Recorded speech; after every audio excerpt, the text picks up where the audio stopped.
Hi, everyone, and welcome to another edition of Palma Yacht Crew Vlogs right here on Yachting International Radio. My name is Ria. I am your host, and I'm pleased to welcome back Oscar Siches. How are you, Oscar? I'm fine, thanks, Ria. How about you? Good. We are talking today about the effects of the coronavirus on the yachting community. We straight across Europe right now, and it's really unfortunate the timing, of course, because we are heading into the Mediterranean season. Crew is getting worried.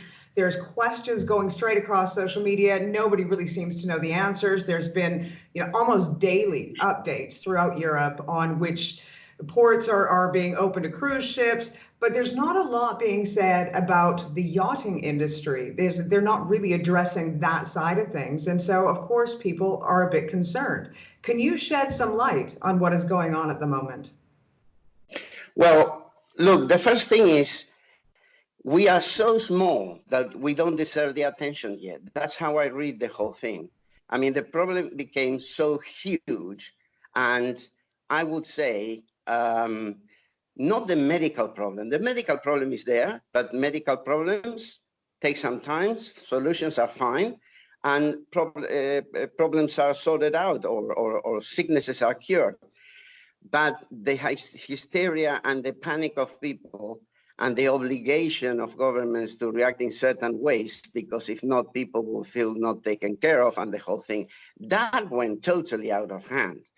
When let's say the air links with Italy were cut from Spain, everybody thought, oh, maybe that is a little bit going too far. But now the maritime links are cut with Italy too, basically from everybody in Europe. And then, of course, I mean, we are the next.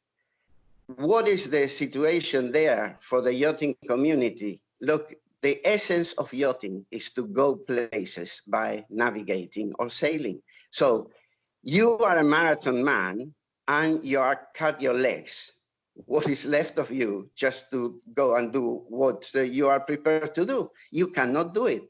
They just close the sea, ocean roads to go places out of the scare, which is legitimate, the scare, because until we don't see the thing being sorted out, it's logical that we say, how the hell are we going to come out of this? But for me, the big, let's say, from the user, the fact of not being able to go free to go places, that is the biggest hit. The second biggest hit, which maybe is more important than the just user that cannot use the boat or exercise the hobby, is so many people working for yachting and making yachting happen everywhere is so affected by this that companies won't be able to keep the people if this goes, a month or a month and a half long. There will be a lot of people without work. There will be a lot of people having to take care of their families. A lot of people being asked not to go to work and work from home. Now, tell me how you can change a rubber impeller of a main engine from home. We did not arrive to that, and I hope we will never do. We'll have little robots going and doing the job for us. But again, I see it as a very bad times to come. We have not seen much yet. But also, in my mind, I'm just waiting for the solution to start coming up. Human beings have built up antibodies since we are, living entities, and this is not going to be the time where this does not happen. I was, I like just finding things in history and so on. So 2 days ago, I was reading about the Black Death in the Middle Ages, the 14th century. And the Black Pest came also from Orient, like this virus. Oh, shit. Came from Orient, like this virus, and entered through Messina, the city of Messina, there in Sicily. And then it started spreading. It took 1/3 of the population of Europe, 25 million people at those times, one complete third of the population. But even not having antiseptics, not having antibiotics, not having the knowledge we have of medicine, in 6 years, they got rid of it. So, you know, human beings, we have survived every possible medical thing. Some of them are playing still a little dirty tricks with us, you know, like HIV and cancer and few other things which are not so known, but they are there. But we are, on the whole, we are always beating sicknesses and, you know, getting out of it. And this is not going to be a difference.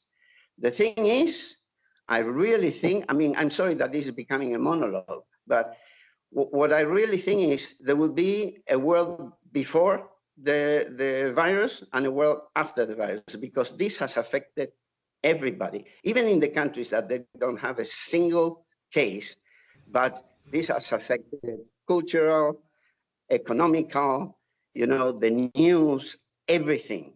So like there was a world before the financial crisis, and then there was a world that we were coping with it still after, I'm totally sure this will be the case. They'll say, hey, listen, you know what? We're a little bit vulnerable what we thought we were. So yeah, maybe some things have to take better care of. Maybe some things are not as necessary as we think, because with all these problems, we kept on going. So I hope we are able to gather the information this experience is going to give us, because that is the treasure that this should leave us. Well, right now, I mean, you know, most of what we're hearing straight across the board is a 2-week sort of self-quarantine. Now, as far as the yachting community goes, if it's just 2 weeks and we see sort of the light at the end of the tunnel, will this really overly affect the yachting community? I mean, to a certain extent, of course, it's affecting everybody straight across the board. But will the season in the Mediterranean get back to where it should be at some stage? I don't think this year will happen. I think this year will be still with the consequences. I mean, we are going to come out of this again, but there will be the consequences will take longer to heal and to. I mean, some things will transform. Will be handled a different way. You know, I mean, every single show, every single exhibition is canceled, and the ones that are still there, they will be canceled for this year. Not even postponed, cancel, because on the other side, I was looking at the calendar for all the exhibitions canceled in the beginning of the year that reprogrammed themselves for October, November. I mean, the saturation there with shows or so would be so disastrous. There will be no way to survive. So people will have to make people will have to not only to reschedule, but to rethink, say, look, do we have to make all these things so packed up, you know, so close to each other that on the tiniest little thing, it affects actually the whole of us? So it will be a very difficult year. There will be a lot of people left behind that will not be able to afford existing, because there are small shops that I mean, you take the job of the summer, and the guys, you know, they have their rentals, they have their employees, they have everything, and they won't be able to survive, all of them. There will be a clean out, let's say, as it happened with the crisis.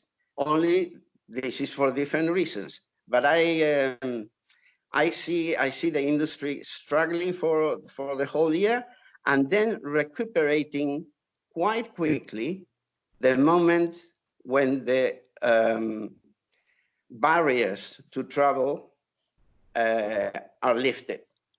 Actually, I was warned by an ISO organization, you know, I belong to them, and they have canceled the meeting in Costa Rica this year. They canceled every single meeting of the work groups. They told us, please, to do it by telematic means, and and we are going to keep on working anyway, but not everybody can sort out the things so simply. Well, I mean, one question that I do have, Oscar, is that, a lot of the work that is being done in yards, refits, different maintenance work that needs to be done, that still needs to be done. So will it not just be put off until it can be done? Or do you think they're going to cancel that work altogether for the year? I mean, I wouldn't imagine that'd be the case. Look, the government, especially in Italy and Spain now, Spain enters in a complete stop next Monday, right? They have declared the situation. This is not a situation like the police is going to be on the street and the army or anything like that. When you say a country is in alert, you get scared to death. It's not like that. That is a definition that the prime minister can act by himself. He doesn't have to wait 7 days to check with the Congress or something like that. He can suddenly say, listen, 1.5 times the pay for all people in hospitals because they have to do such extra hours, and I stop with a maximum of hours that can be done as extra hours in Spain, because if someone can do 20 hours, let them do 20 hours. That is the state of alert, that he can take measures that normally should go through a whole process, administrative process. And now, because of what is happening, he can decide this goes now.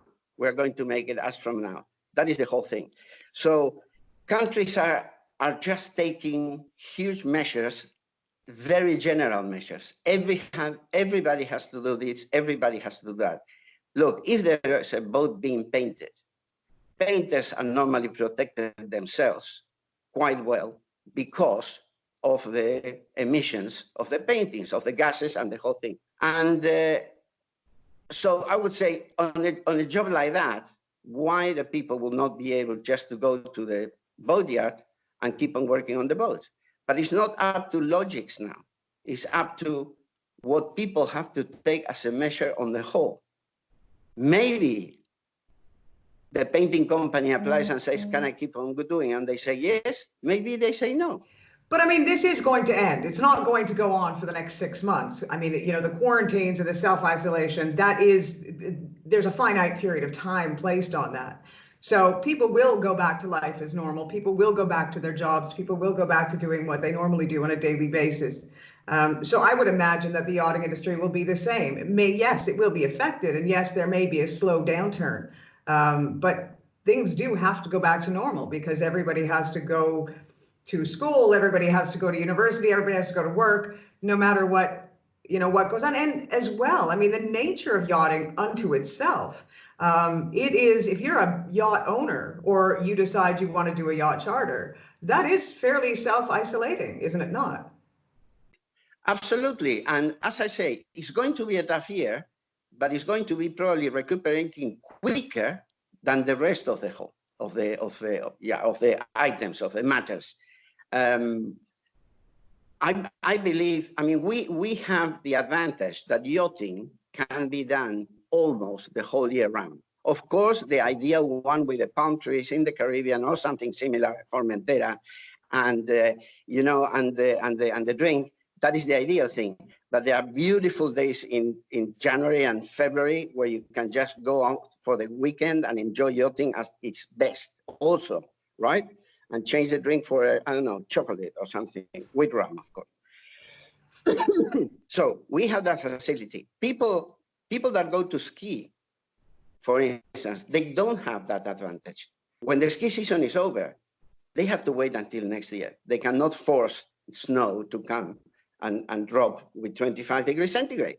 So we have that possibility and that advantage. And that's why I think we are going to recuperate better than other people. Because also, after a time like this, doesn't matter if you were really through the worst of times or a little bit scared, but not having a big problem.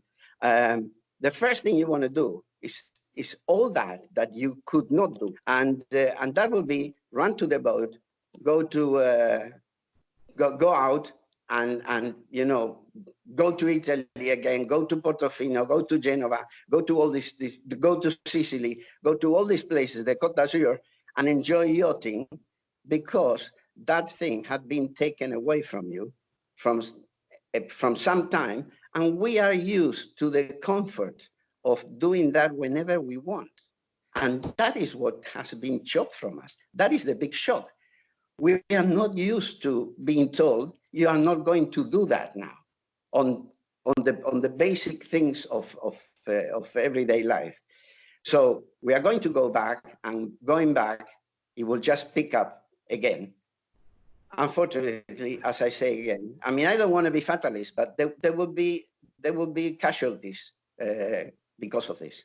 Well, let me ask you this. This latest announcement from the Spanish government, how people can still take their yacht outs and people can still take advantage of yacht charters if in fact they're able to get to, for example, the south coast of France or Monaco or Mallorca or anywhere else in Spain.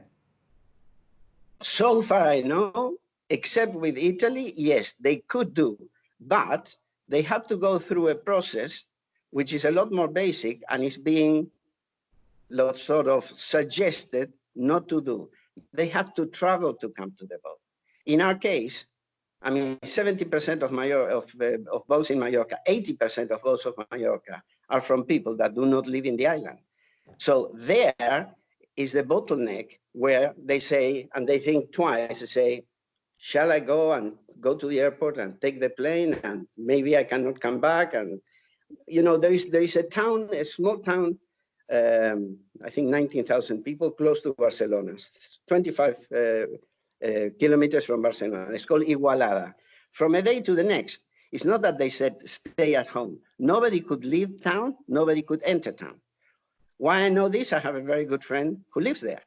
And he left 3 hours. He came to Mallorca 3 hours before this action was taken. Now he cannot go back for the next 14 days because the town is sealed. And then when you read about these things, okay, it's a logical thing to do. They found a few cases on the thing and they just want to isolate the cases. Fine. But you're not going to say, oh, well, then what I'm going to do is I'm going to go and charter a boat in Mallorca and then have a spin and then come back. You don't do that. You don't go to the plane. You don't go to the airport. But you don't use honestly, though, I transport. mean, by the very definition of this business, it is, ultra high luxury, and the ultra high net worth individuals that do have these yachts, you would assume that they also have access to private jets, they have access to helicopters. So if there is a desire to indeed self-isolate aboard a yacht, they can get here without actually going through any sort of public airport or any sort of public area and sharing a plane or sharing a helicopter. Look, absolutely. So far, absolutely no problem. You come to Palma with your private plane or something, and then you take your 40-meter yacht and you go for a spin 4 or 5 days. So you isolate from the world for a little while, which is fine, and then you come back. I tell you one thing: all these people, they are as wealthy as they are because they are a lot more down to earth than you and me. Yeah. And when they see that the whole thing around is as it is, why to take the risk? It's not worth it for a weekend on the boat. Yeah. That's what I lived when I was captain with, of course, with different, sort of situations. But sometimes you say, you know what?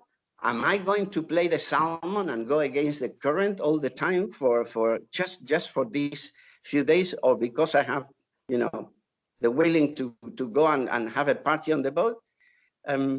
No. So I don't see it happening. Even in the form of, say, them wanting to protect their offspring, for example, get away from everything and literally take their family to a zone in which they know that they are completely protected.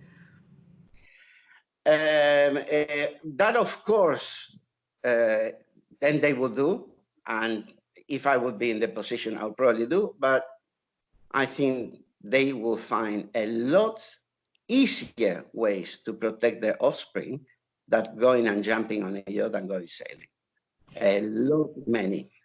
What would you suggest for crew at the moment? Because right now you see straight across the cruise sites, on all social media forums, They're worried, they've got flights booked, they're coming to somewhere in Europe because of the Mediterranean season. Would you tell them to stay in their home base and just monitor the situation and wait? It should be a mix of being down to earth and what they feel like.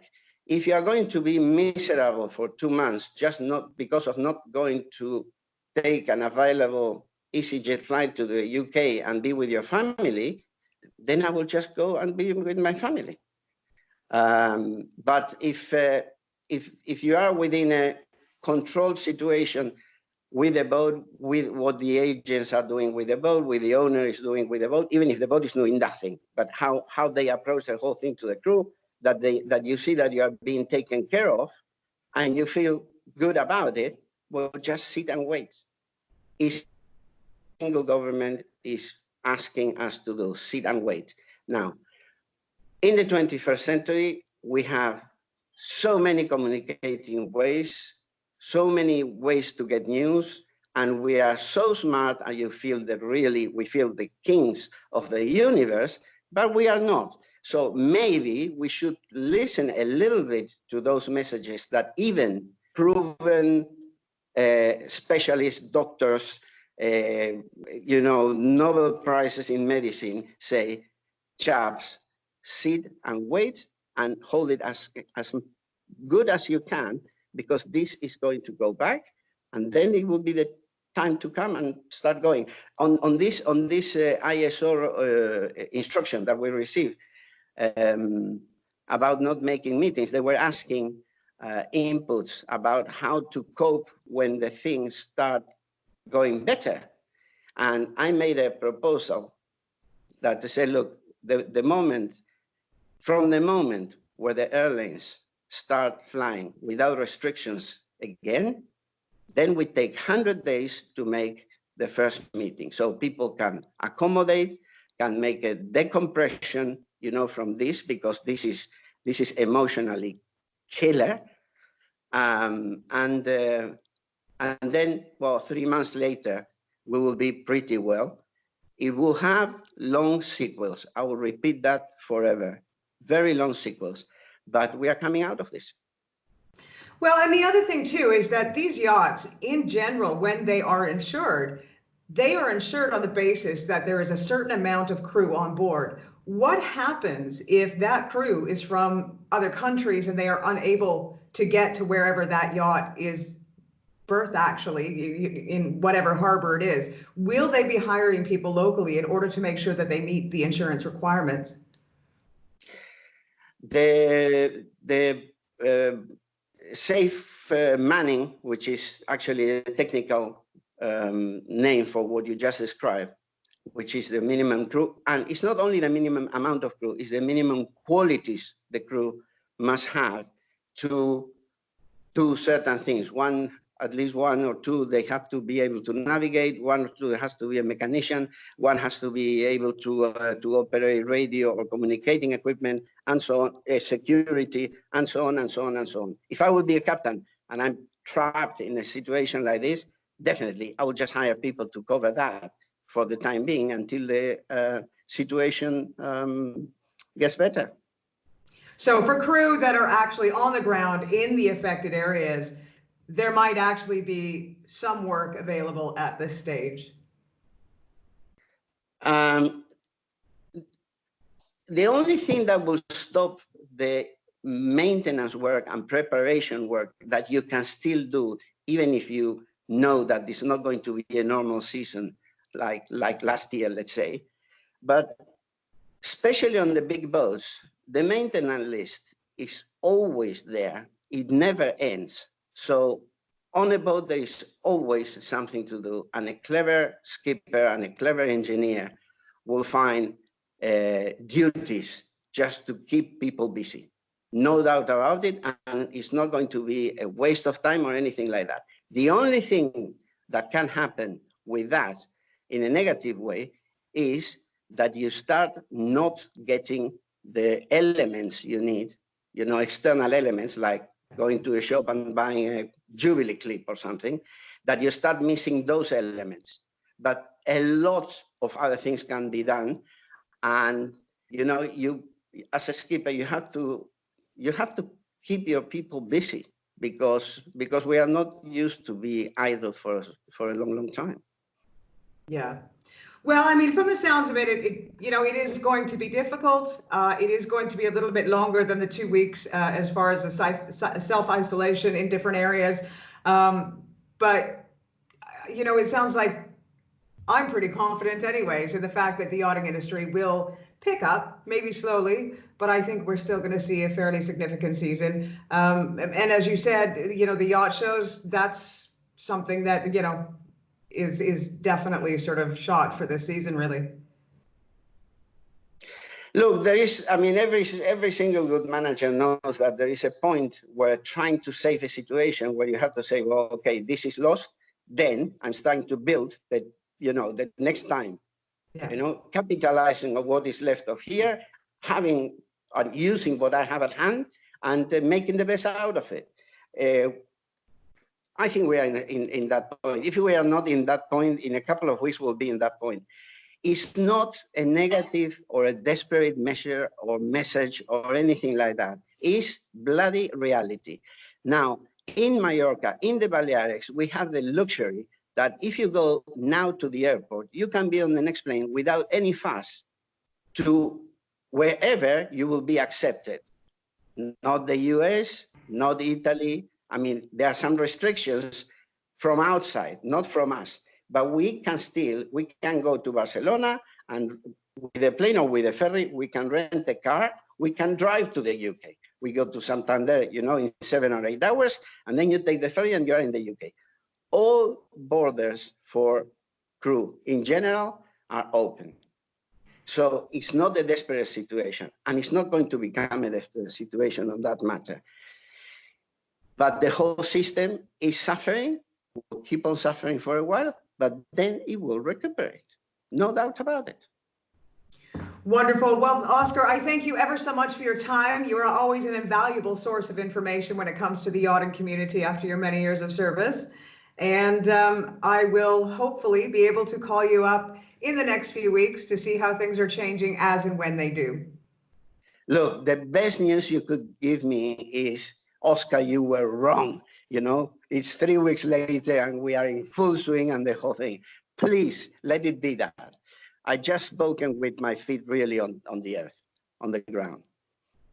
Well, I have my fingers and toes crossed for that to happen for the entire yachting community, from crew, onshore support. There's many small businesses and just individuals that make up this industry, wonderful people that work very hard.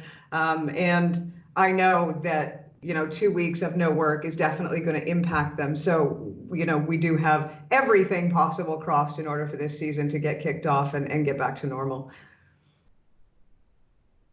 That's how we have to think. We are obliged. We should think that way. Yeah. Even if we know that is a very little possibility that it will happen that way, but we should be optimists. We should not lose optimism ever. Look, I'll say something a little bit risky, but it comes to mind also because of history and the whole thing. The Jewish people, they have been used to live, closed in, without supplies, with programs through and the whole thing, and they survived because they had an incredible approach to, we have to keep on going and the whole thing. That's a lesson. Well, Oscar, thank you ever so much. Yeah, like I said, we'll be in touch, and I am going to be one that remains optimistic for the future. And hopefully in a couple of weeks, I can get a hold of you and we can have a chat about how wonderful the industry is performing after the recent trials and tribulations. Great. I'll keep on calling you every second day and chatting. Wonderful. Once again, everyone, thank you for tuning in. This has been another edition of Palma Yacht Crew Vlogs. Thank you again to Oscar Siches. We will continue to update you on this situation as it happens. My name is Ria Rao. Stay tuned for more episodes.